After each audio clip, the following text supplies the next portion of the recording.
Hi friends, welcome to Revolution Time. இன்னைக்கு நம்ம இந்த வீடியோல எதை பத்தி பார்க்க போறோம்னா லாஸ்ட் 20 நடந்த ஒரு ப்ரொடெஸ்ட் பத்தி தான் பார்க்க போறோம். அதாவது வந்து லாஸ்ட் 20 டேஸா வந்து சோனம் வாங்ஷே அப்படின்றவர் வந்து டெல்லியில இருந்து வந்து ஒரு அமைதியான முறையில் ப்ரொடெஸ்ட் வந்து அவர் பண்ணிட்டு வந்தாங்க. ரீசெண்டாக வந்து போலீஸ் வந்து அவர் வந்து கட்டாயப்படுத்தி கொண்டு போய் ஹாஸ்பிட்டலில் வந்து அட்மிட் பண்ணாங்க. அது வந்து ஒரு ரேலியான எக்ஸ்சேஞ்ச் ஆச்சு. அண்ட் ரீசெண்டாக இந்த 20 வந்து இந்தியன் கவர்மெண்ட் வந்து அவங்க ஃபோர்ஸை யூஸ் பண்ணி ஸ்டூடெண்ட்ஸ் மேலே ஒரு அட்டாக் ஆனதை வந்து நடத்தியிருக்காங்க.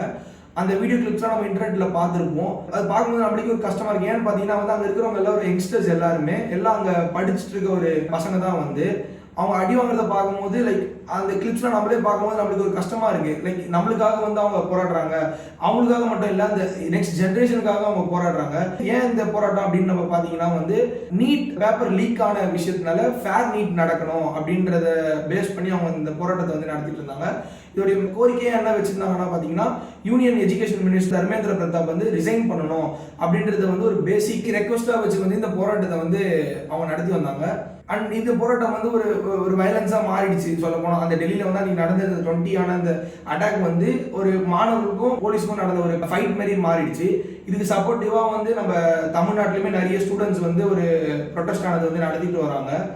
அண்ட் ஏன் வந்து நம்ம இந்த வீடியோவை இப்போ நம்ம இதை பேசுகிறோம்னு பார்த்தீங்கன்னா நிறைய பேர் வந்து எதுக்கு இந்த ப்ரொடெஸ்ட் நடக்குதுன்றது வந்து தெரியாமல் இருக்குது. லைக் ஏன்னா வந்து ஏதோ டெல்லியில் ஒரு ப்ரொடெஸ்ட் நடக்குது, ஏதோ நியூஸ் வருது, நம்ம பார்த்துட்டு அதை கடந்து போயிடுறோம்.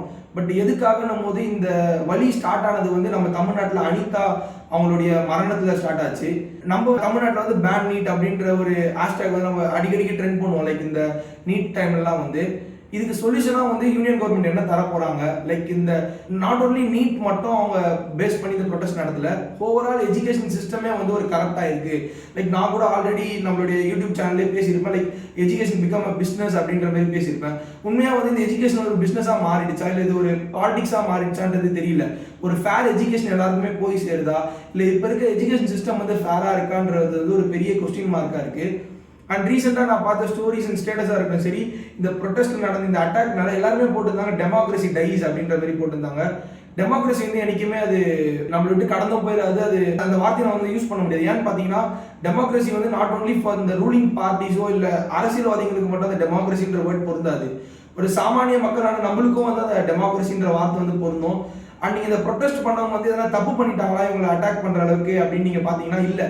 ஏன்னு பார்த்தீங்கன்னா ப்ரொடெஸ்ட் பண்ணுறதுன்றது வந்து நம்மளுடைய உரிமை. அதாவது வந்து லாஸ்ட் ஆப்ஷன் ஃபார் ஹியூமன், அதாவது ஒரு மனிதருக்கு இருக்க கடைசி வாய்ப்பு வந்து அந்த ப்ரொடெஸ்ட்ன்றது தான். அண்ட் நீங்கள் நம்ம கான்ஸ்டியூஷன்லேயே பார்த்தீங்கன்னா right to speak, right to ask question எல்லாமே இருக்கு. அவங்க ஒரு கொஸ்டினாக அதை முன் வச்சாங்க, அவங்களுடைய வாய்ஸாக அதை கொடுத்தாங்க. நிறைய வாய்ஸ்லெஸ் பீப்புள் இங்கே இருக்காங்க. லைக் நீங்கள் பார்த்தீங்கன்னா இறந்து போன குடும்பத்தில் இருக்க ஒரு ஆதரவாக இவங்க இந்த ப்ரொடெஸ்ட் நடத்துனாங்கன்னு கூட நம்ம சொல்லலாம். அவங்களால குரல் கொடுக்க முடியல, அவங்களுக்கு ஒரு குரலாக வந்து இவங்க இந்த ப்ரொடெஸ்ட் நடத்துனாங்க. இது எல்லாத்துக்குமே ஒரே தீர்வு வந்து யூனியன் கவர்மெண்ட் கிட்ட இருந்தா வரணும். இன்ன வரைக்கும் வந்து எந்த விதமான ரெஸ்பான்ஸுமே அவங்க கொடுக்காம தான் இருக்காங்க.